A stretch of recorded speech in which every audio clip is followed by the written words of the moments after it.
If you've been excited about the news of the planned reboot for the Moshi Monsters franchise, then you might be interested to know about the AMA that happened in the official Discord server this evening on June 24th.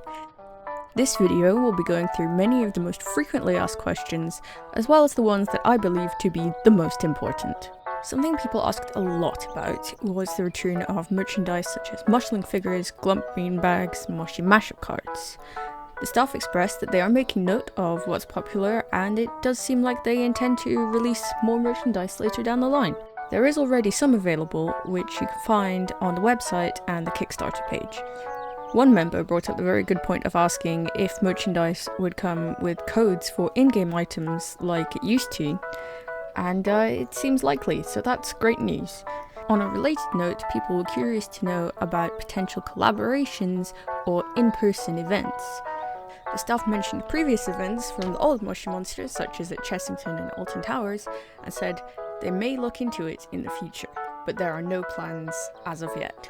Moving on to the game itself, we already know that the initial plan is for Moshi Monsters to return as an app on mobile devices, with later goals for a potential PC and console release. If a PC version gets made, it is more likely that it will be available via download and not within a web browser like the old Moshi Monsters.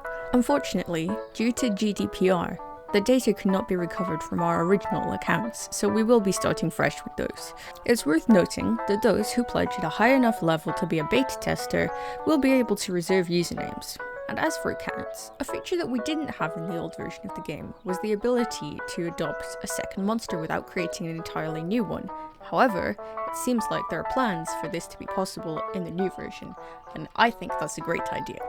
Many were curious to know about the fate of the Super Moshis and Dr. Strangeglove. Without giving too much away, you can expect Dr. Strangeglove to play an important role in the new game, and also that Clonk will play an important role in the narrative. We already know from the Kickstarter page that the original 30 Moshlings are to be included in the game. When asked about the possibility of bringing all Moshlings back, the developers said the following: "We hope to include as many Moshlings as we can. There are loads of them, so the stretch goals make sure the illustrators have time to give each one the love and detail they deserve." It is apparently likely that seed combinations for Moshlings will be the same as they were in the original Moshi Monsters. The developers are busy evolving the art style into what we've seen in the trailer and the latest artwork. They're interested to hear fans' feedback on the art style, so if you have anything to say about it, I suggest you join the official Discord server. I hope you'll be pleased to know that generative AI has not been and never will be used in Moshi Monsters. The final notable thing was discussion of price. The developers made it clear that they do not believe in games that are pay to win, and would like to work with the fans on the pricing model.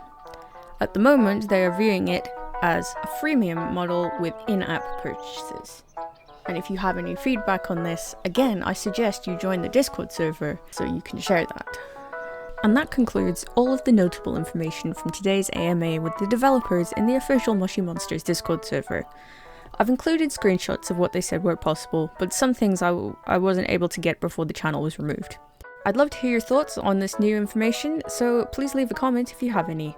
Personally, I'm really glad about how much the developers care about what the old fans think, while also making a game that will be enjoyable for new ones. And I can't wait to see what's next.